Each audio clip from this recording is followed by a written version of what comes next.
Hi hello నమస్తే this is Suvarna welcome to Suman TV. So ఈరోజు నాతో పాటు స్టూడియోలో ఉన్నారు స్పిరిచువల్ గురు అనంత సాయి కృష్ణ గారు.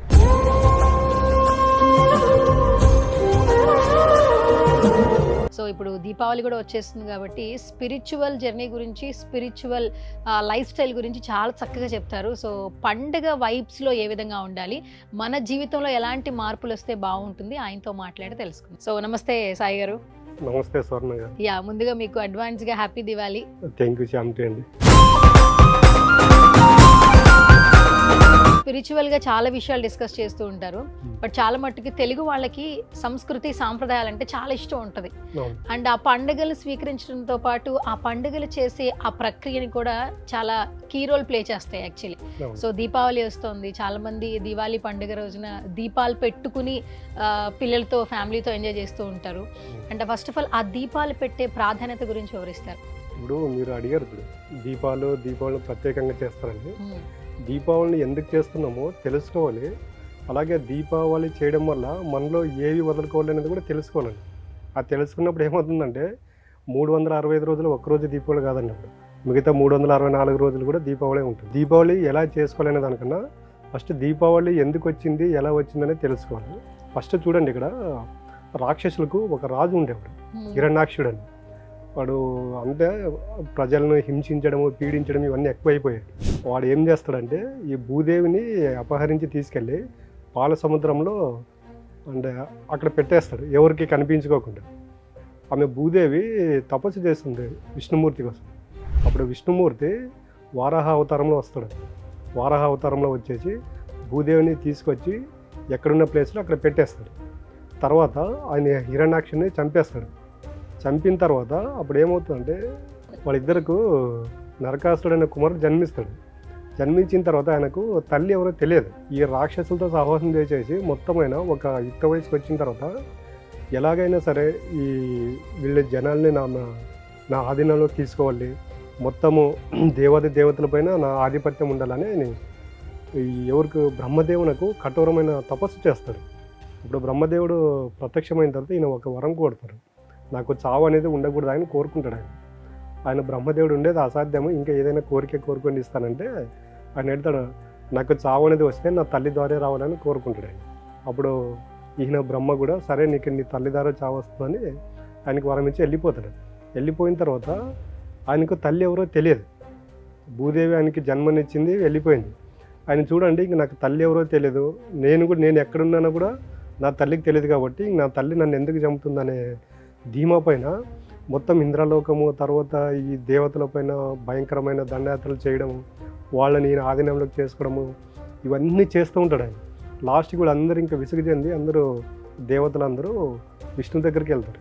వెళ్ళిన తర్వాత నరకాసుడు ఎక్కువైపోయినాయంటే అప్పుడు ఆయన చెప్తాడు, ఇలాగా శ్రీకృష్ణుడు జన్మ తీసుకున్నాడు, శ్రీకృష్ణుడి ద్వారా ఆయనకు చావు ఉంటుంది, మీరు వెళ్ళండి అని చెప్తాడు. అప్పుడు వచ్చిన తర్వాత చూడండి, అక్కడ నరకాసురుడు ఇవన్నీ అయిపోయిన తర్వాత అక్కడ మనం ఇంకోటి తీసుకుంటే నరకాసురుని శ్రీకృష్ణుడు సంహరించాడు. తర్వాత ఇవన్నీ ఆయన సత్యభామతో మాట్లాడుతూ ఉంటాడు. సత్యభామతో మాట్లాడి ఇలా నరకాసురుడు అన్నీ ఎక్కువైపోయినాయి, ఆయన్ని వెళ్ళి వధించాలంటే సరే నేను కూడా వస్తానని ఆమె వెళ్తుంది. ఆయనతో పాటు శ్రీకృష్ణునితో పాటు వెళ్ళినప్పుడు శ్రీకృష్ణునికి అన్నీ తెలిసిన తర్వాత ఆయనతో యుద్ధం చేసేటప్పుడు అలా మూర్ఛ వచ్చినప్పుడు మాత్రం పడిపోతాడు. పడిపోయిన తర్వాత ఈమె కోపం వస్తుంది సత్యభామకు. మనం మాట్లాడుకుంటాం, ఎవరైనా ఇప్పుడు అమ్మాయిలు చూస్తే కూడా సత్యభామ మాదిరిగా ఉంటుందంట, అంటే అంత కోపం ఉంటుంది అనమాట. నా దేవుణ్ణే, నా భర్తనే నువ్వు స్పృహ కోల్పోయావు కదా, నేను నీతో యుద్ధం చేస్తాను. ఇప్పుడు సత్యభామ యుద్ధం చేస్తాను. సత్యభామ యుద్ధం చేసేటప్పుడు సత్యభామ చంపుతుంది ఆయన. సత్యభామ ద్వారా ఆయనకు మరణం వస్తుంది.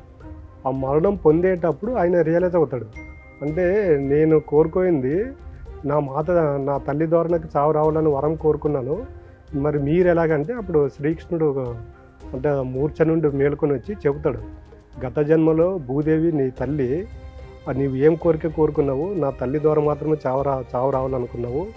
ఈ జన్మలో సత్యభామ కాబట్టి గత జన్మలో ఈ సత్యభామని నీ తల్లి కాబట్టి ఈ సత్యభామ ద్వారా నీకు మరణం పొందిందని అక్కడ చెబుతాడు ఆయన. అక్కడ చనిపోయిన తర్వాత చూడండి, మనము ప్రతిసారి మాట్లాడుకుంటుంటాము శ్రీకృష్ణునికి 16,000 మంది గోపికలని. అక్కడ ఈయన నరకాసుడు మొత్తము అందరిని ఎవరైతే కన్యలు ఉంటారో వాళ్ళందరూ అపహరించుకొని వచ్చి ఒక కారాగారంలో బంధించి ఉంటాడు అనమాట. 16,000 మంది గోపికలు ఈయన బంధించిన తర్వాత ఈయన ఎప్పుడైతే చనిపోతాడో వాళ్ళందరూ బయటకు వచ్చిన తర్వాత వీళ్ళందరూ శ్రీకృష్ణుని ఆ రూపం చూసి యుద్ధం అయిపోయిన తర్వాత వాళ్ళందరూ మేము వెళ్ళాం, ఇంకా నిన్నే మ్యారేజ్ చేసుకుంటామంటే అప్పుడు ఆ విధంగా వాళ్ళు 16,000 మందిని మ్యారేజ్ చేసుకోవడం జరుగుతుందండి. ఓకే. అండ్ ఇంకొకటి ఏంటంటే దీపావళి అంటే దీపాల పండగ అంటారు. అంటే మీరు ఎప్పుడు కూడా స్పిరిచువల్గా ఏ వర్డ్ చెప్పినా కూడా నిత్యం మన జీవితంలో కొన్ని చేసుకుంటే చాలా మంచి విషయాలు జరుగుతాయని చెప్తారు. అందులో భాగంగా ప్రధానంగా మీరు ప్రతి ఇంట్లో దీపం అనేది వెలిగించాలి. ఎన్ని పనులున్నా ఉదయం సాయంత్రం చేస్తే ఇంకా మంచిది, కానీ డైలీ ఒక పూట అయినా అంటే మార్నింగ్ టైం అయినా సరే ఒక దీపం వెలిగిస్తే అది ఇంట్లో ఉన్న ప్రతి ఒక్కరికి శుభం చేకూరుస్తుంది అంటారు. దట్టు దీపాల పండగ అంటేనే దీపావళి యాక్చువల్లీ. అండ్ ఆ రోజు కూడా కొన్ని ఎక్కువ దీపాలు పెట్టి కుటుంబం అంతా సంతోషంగా ఉండాలని సెలబ్రేట్ చేసుకుంటారు దీపావళి పండుగని. సో ఆ దీపాల యొక్క ప్రాముఖ్యత మరొకసారి తెలియజేస్తారు. సరే అండి, ఇప్పుడు చూడండి, అప్పట్లో రాక్షసులు దేవతలు అని ఒకరి క్యారెక్టర్ ఒకరికే ఉండేది. ఇది కలియుగం అండి.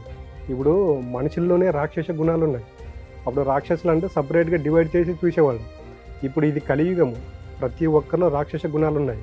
అంటే అరిషడ్ వర్గాల్ని జయించడానికే ఈ ద్వీపం అనేది వచ్చిందనమాట. అప్పట్లో అరిషడ్ వర్గాలు అంటే కామము, క్రోధము, మోహము, లోభము, మదము, మాత్సర్యం అనేది. ఇక్కడ చూడండి, అక్కడ దీపం ఎందుకు వెలిగిస్తున్నామంటే దీపం వెలిగించి మీరు బయట ఎలాగైతే కాంతినిస్తున్నారో అదే దీపాన్ని మీ లోపల వెలిగించుకోండి. మీ లోపల ఆత్మద్వీపం అనేది ఎప్పుడైతే వెలుగుతుందో మీ లోపల ఉన్నంటే అరిషడ్ వర్గాలు అంటే కామము, క్రోధము, లోభము, మోహం, మదమాచారాలు ఏవైతే బడ్డీకి వెళ్తావో అప్పుడు ఏమవుతుందంటే అసలైన ఆత్మజ్ఞానం మీలో వెలుగుతుంది.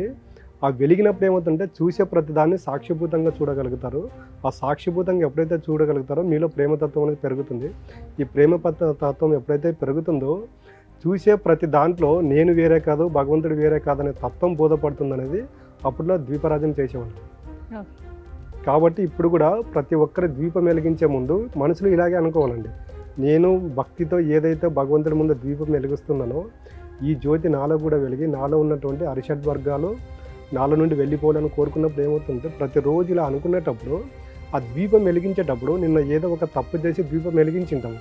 కరెక్ట్గా దీపం వెలిగించే టయానికి మనకు గుర్తు వస్తుంది, అరే నిన్న తప్పు చేసి ఈరోజు దీపం వెలిగించాను కదా, రేపు ఉంటుందన్న మన యొక్క వ్యక్తిత్వం మార్చుకోవాలనుకున్నప్పుడు ఏమవుతుందంటే మనం ప్రతిసారి 41 రోజులు ఎందుకు చెప్తున్నామంటే ఈ 41 రోజుల్లో దీపారాధన చేసేటప్పుడు ఏమవుతుందంటే నిన్నటి రోజులు చేసిన తప్పులు ఏవైతే ఉంటాయో అవి ఈరోజు దీపారాధన చేసేటప్పుడు గుర్తొస్తాయి. కాబట్టి ఒక 4-5 రోజులు పశ్చాత్తాపడతారు, అరే నేను తప్పు చేసి దీపారాధన చేస్తున్నాను కదా, ఇది మంచి పద్ధతి కాదు కదా అని అలా అనుకున్న ఏమవుతుందంటే రోజుకు వాళ్ళ యొక్క వ్యక్తిత్వంలో మార్పు వచ్చి ఈ 41 రోజుల్లో పూర్తిగా వాళ్ళ యొక్క ఆలోచన విధానం మారిపోతుంది.